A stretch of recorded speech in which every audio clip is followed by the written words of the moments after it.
and today we're gonna make a DIY medical kit.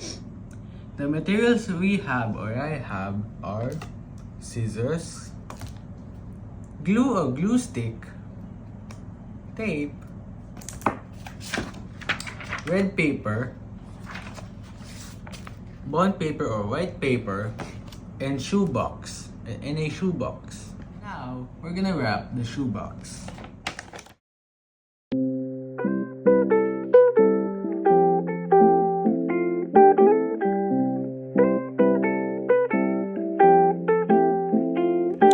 Now, we're gonna draw and cut some lines for the box for it to look like a cross.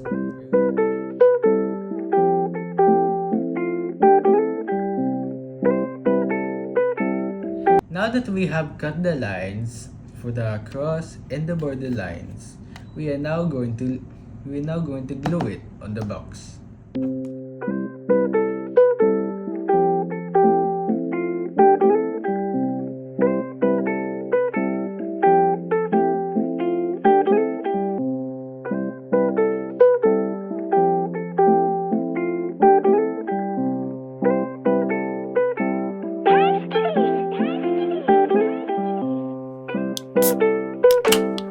Now we're gonna label the box with a red marker.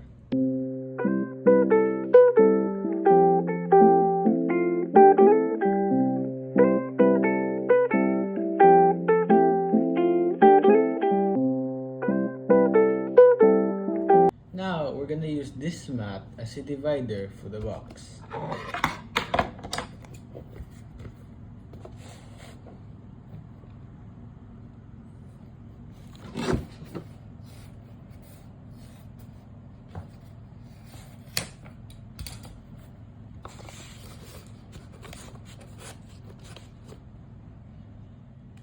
Now, we're gonna put all the first aid kit materials.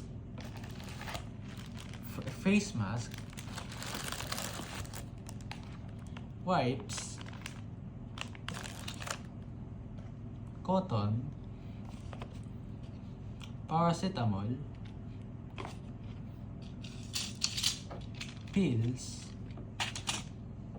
antiseptic spray,